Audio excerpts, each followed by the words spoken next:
नमस्ते दोस्तों, आपका स्वागत है learn something new YouTube channel पर, जहां हर दिन हम लेकर आते हैं आपके लिए नए नए ज्ञान की बातें।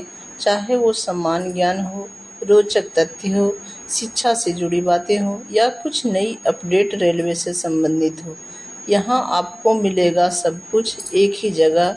तो चलिए शुरू करते हैं और सीखते हैं कुछ नया, क्योंकि सीखना कभी बंद नहीं होनी चाहिए। आज हम बात करेंगे कि ग्रुप डी की नौकरी के लिए चयन प्रक्रिया क्या रहता है। पूरी डिटेल में हम आज बात करेंगे कि हम कैसे कैसे इसमें आ सकते हैं।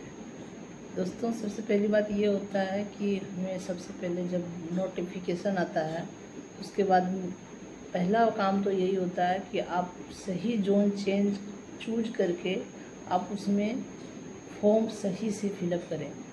आपकी फॉर्म फिलअप सही से होनी चाहिए, आप जो प्रेफरेंस चूज करते हैं वो सही से होनी चाहिए, और सोच समझ के सारे प्रेफरेंस को चूज करें।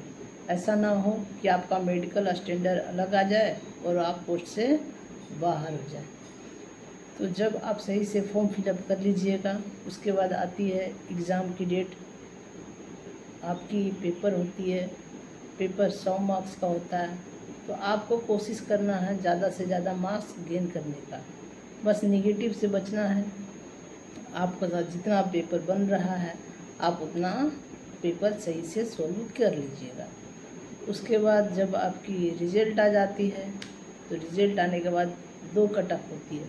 एक तो होती है कि आपको फिजिकल पीईटी के लिए जो कट ऑफ आती है वो क्या है, सबसे लोअर कट ऑफ होती है, लेकिन वहाँ से नौकरी लगने की चांसेस ऐसा नहीं है कि उसको पार कर गए तो फिर आपकी नौकरी हो गई। नहीं, ऐसा नहीं है। आपको क्या करना है, जो कट ऑफ होती है लोअर कट ऑफ, उससे कम से कम 5-10 नंबर ज़्यादा होने चाहिए।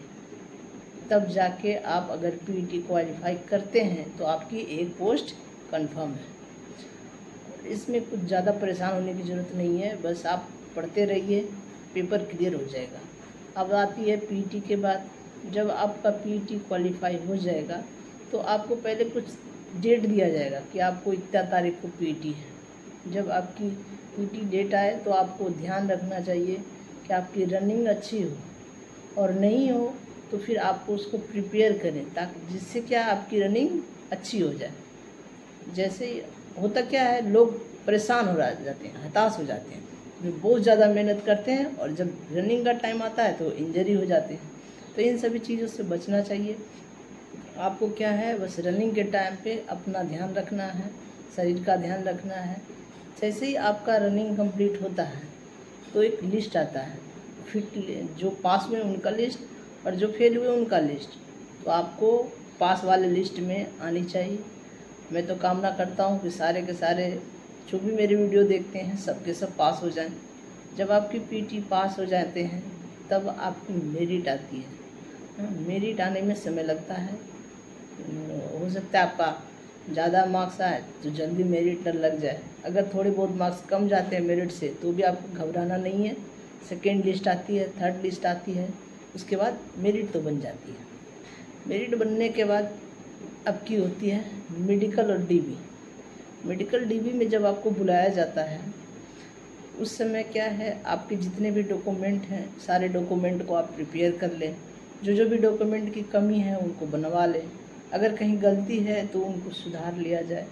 थोड़ी बहुत मिस्टेक अगर हो जाती है स्पेलिंग में तो वहाँ भी ज़्यादा दिक्कत नहीं करते हैं, एक हाफी रिपीट लगता है, उसके बाद वो भी क्लियर हो जाता है।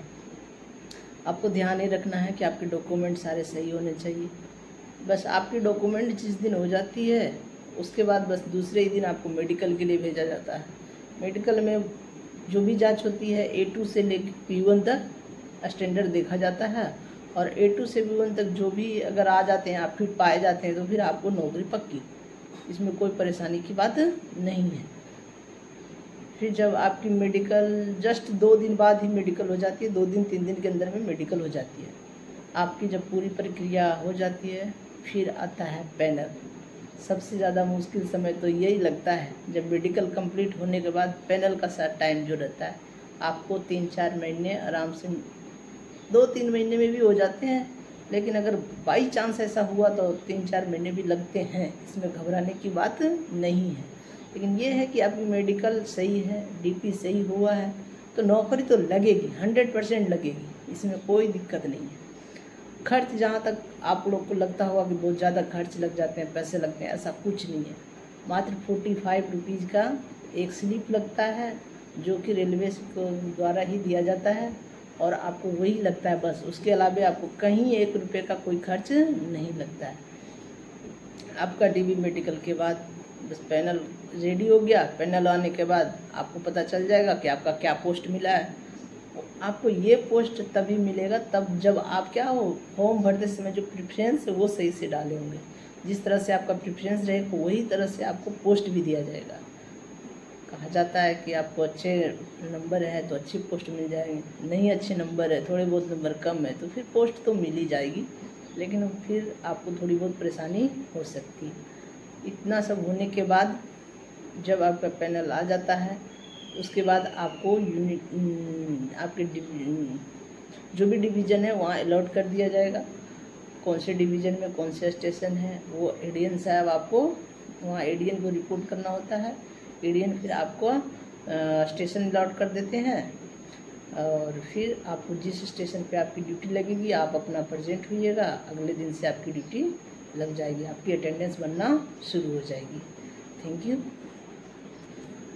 अगर आप और चाहते हैं कि मैं हर एक बात को और डिटेल में एक बात को डिटेल में आपको बताऊं तो आप मुझे कमेंट कीजिएगा, आप मुझे बताइएगा कि हाँ इस विषय पे मुझे आप सजेशन दीजिए या फिर इस विषय पे एक वीडियो बनाइए तो मैं उसी विषय पे पर्टिकुलर रूप से वीडियो बना दूंगा।